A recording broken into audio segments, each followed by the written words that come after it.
Olá, bem-vindos a mais uma conversa. Hoje vamos mergulhar aqui num tema essencial, os fundamentos das redes de computadores. Olá. Vamos focar-nos um bocadinho no ambiente GNU Linux, ok? Temos como base uns excertos de fundamentos de rede GNU Linux. Que, por sua vez, baseiam-se muito no NET 3.4 Houghton, um documento já com alguma história, mas fundamental. Exato. E a ideia é mesmo essa, desmistificar um pouco o que é uma rede, para que serve, no fundo. Uhum.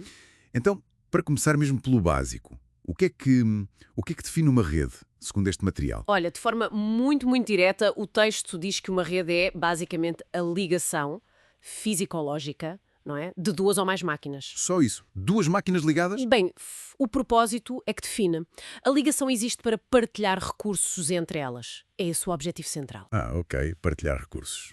E aí entra os exemplos práticos que o texto dá, certo? Sim. Fala de Sim. partilha de ficheiros. O chamado servidor de arquivos. A ideia é poderes aceder a ficheiros que estão noutra máquina como se estivessem no teu disco. Parece simples, mas o texto já aí introduz uma nuance interessante, não é? Diz que configurar isto em Linux já implica pensar, bem, quem é que pode aceder? Precisamente.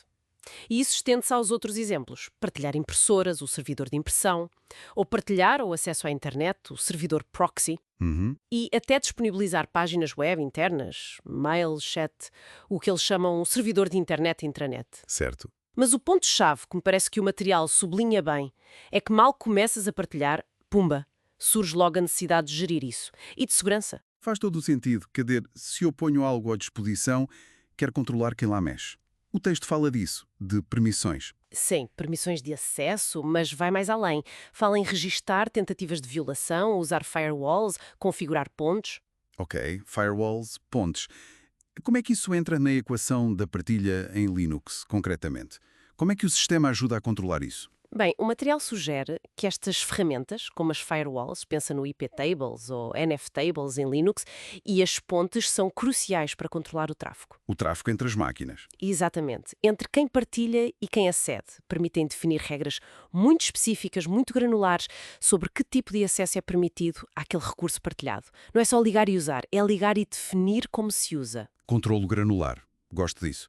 Isso liga-se bem àquela ideia da flexibilidade do GNU Linux que o texto também realça. Sim, sim. Diz que se pode configurar quase tudo, não é? Que o limite é o conhecimento do utilizador. É verdade. Essa flexibilidade é uma das grandes mais-valias do Linux em redes.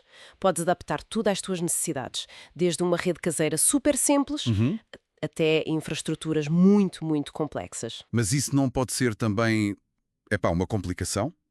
Quer dizer, muito poder, mas se calhar até para fazer uma coisa simples, tens de saber mais. É um ponto válido, sem dúvida. A flexibilidade implica muitas vezes uma curva de aprendizagem. Configurar esses controlos, esses serviços, pode ser mais trabalhoso do que em sistemas, digamos, mais fechados ou pré-configurados. Percebo. Ok, então temos as máquinas ligadas, a partilhar recursos com controlos de segurança. Mas falta uma peça. Como é que elas falam umas com as outras? Ah, boa pergunta. É descrito de forma simples como a linguagem que os computadores usam para comunicar. Uma linguagem comum. Exato. Sem um protocolo que ambos entendam, podem estar ligados fisicamente, mas não se compreendem. Não há comunicação efetiva. E o texto dá exemplos concretos desses protocolos. Fala do NetBIOS e do TCP/IP. Sim. E diz que o NetBIOS é mais para redes pequenas e o TCP/IP para redes maiores, mundiais até. Por que é que fazem essa distinção? É só o tamanho? Não é só o tamanho, embora esteja relacionado. A diferença fundamental que o material parece querer destacar é a capacidade de roteamento do TCP/IP. Roteamento? O que é isso exatamente? Bem, o NetBIOS é ótimo para descobrir e falar com máquinas na mesma rede local, ali no mesmo espaço, digamos.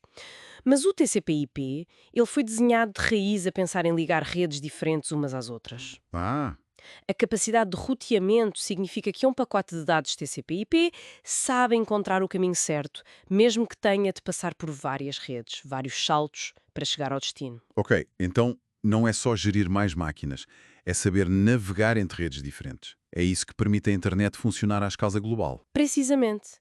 Essa capacidade de encaminhar os dados através de redes potencialmente muito diferentes é o que torna o TCP/IP tão fundamental para a internet.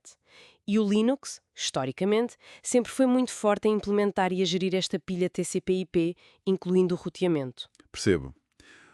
O Linux está então bem preparado para essa complexidade toda do roteamento entre redes segunda fonte. Exatamente. O TCP/IP faz isso de forma robusta e eficiente, algo que o NetBIOS, por exemplo, não foi desenhado para fazer nessa escala ou complexidade. Fantástico.